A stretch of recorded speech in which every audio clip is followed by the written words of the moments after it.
Bismillahirrahmanirrahim.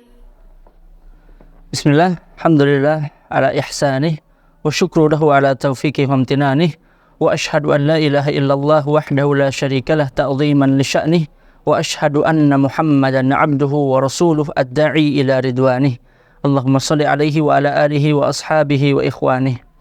Jamaah kaum muslimin, a'azani Allah wa iyyakum. Kita sedang berada di bulan yang penuh kemuliaan.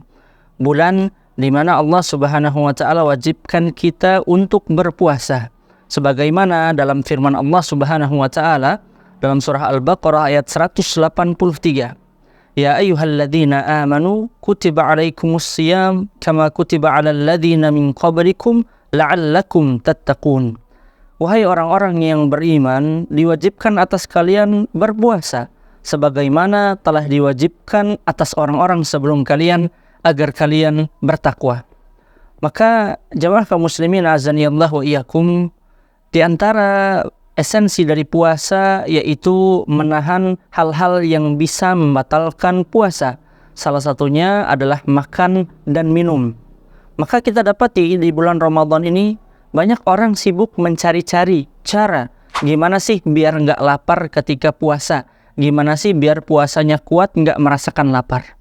Maka ini berkebalikan dengan perintah Allah Subhanahu wa taala. Justru di antara hikmah Allah Subhanahu wa taala wajibkan kita berpuasa, Allah Subhanahu wa taala ingin kita merasakan lapar yang dirasakan oleh sebahagian saudara-saudara kita di belahan bumi yang lain, atau rasa lapar yang dirasakan oleh orang-orang masakin, orang-orang miskin. Dan faktanya jemaah kaum muslimin azanillahu wa iyyakum, rasa lapar itu termasuk salah satu bentuk ujian dari Allah Subhanahu wa taala.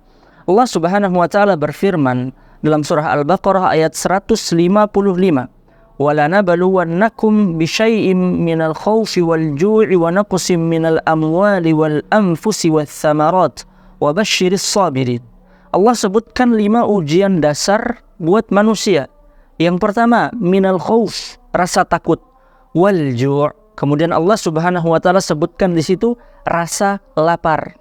Maka di akhir ayat Allah Subhanahu wa taala berfirman, wa basyiris sabirin, dan berilah kabar gembira untuk orang-orang yang sabar. Oleh karena itu, salah satu hikmah dari puasa adalah kita bisa menahan lapar dan haus. Kita bisa merasakan apa yang dirasakan oleh orang-orang yang miskin, yaitu kelaparan dan kehausan. Maka tidak perlu kita mencari-cari cara gimana biar nggak ngerasain lapar. Justru Allah ingin kita merasakan lapar tersebut. Dan hikmah yang lain jamaah kaum muslimin azanillahu wa iyyakum, kebanyakan kita tidak mensyukuri suatu nikmat kecuali nikmat itu sudah hilang dari kita. Misal kita setiap hari makan dan minum, itu adalah nikmat yang luar biasa. Kebanyakan dari kita tidak sadar itu adalah nikmat. Kita hanya menganggapnya sebagai aktivitas harian, ritual biasa yang terulang begitu saja. Padahal kalau misalnya orang-orang yang sehat, terkadang mereka tidak merasakan nikmatnya kesehatan kecuali setelah mereka sakit. Dan ketika mereka sembuh dari sakit, baru mereka bersyukur kepada Allah Subhanahu wa taala. Salah satu poin itulah yang ingin Allah Subhanahu wa taala angkat ke depan kita, yaitu Allah ingin kita merasakan lapar. Kemudian dengan lapar tadi kita merasakan betapa nikmatnya hidangan berbuka, meskipun hidangan tersebut sederhana. Dan sebagai penutup pembahasan kita, di sini ada perkataan yang sangat indah dari seorang ulama, An Ibrahim bin Adham rahimahullahu taala. Beliau mengatakan, man dhabata batnahu dhabata dinahu. Barang siapa yang bisa menguasai, mengekang perutnya, maka dia bisa menguasai agamanya. Wa man malakal ju' malakal akhlaq al-fadilah. Dan barang siapa yang bisa memiliki, menguasai rasa lapar, mengendalikan rasa lapar, maka dia bisa memiliki akhlak-akhlak yang mulia. Wa inna ma'siyatallahi ba'idatun minal ja'i. Karena sesungguhnya maksiat kepada Allah Subhanahu wa taala itu jauh dari orang-orang yang lapar. Kenapa? Karena dia hanya memikirkan lapar, sakit, sengsara dan semisalnya. Qaribatun minasyab'an, dan maksiat kepada Allah Subhanahu wa taala itu lebih dekat kepada orang-orang yang senantiasa kenyang. Maka lapar punya hikmah yang luar biasa. Wasyab'u yumitul qalb, dan terlalu kenyang, terlalu sering kenyang itu mematikan hati. Wa minhu yakunul farah wal marah wad dhahik. Karena seseorang terlalu sering kenyang, maka dia akan sering senang-senang, dia akan sering sombong, dan dia akan sering tertawa.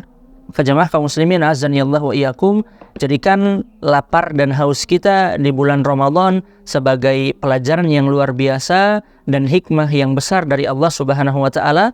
Mudah-mudahan kita semua tetap semangat menjalankan ibadah puasa. Aqulu qouli hadza wa astaghfirullah li wa lakum wa lisairil muslimin wal muslimati min kulli dhanbin fastaghfiruhu innahu huwal ghafurur rahim. Wa akhiru da'wana alhamdulillahi rabbil alamin. Wassalamualaikum warahmatullahi wabarakatuh. Do you know what Islam is? It's a way of life for all. It is taught in the Quran for big and small. A way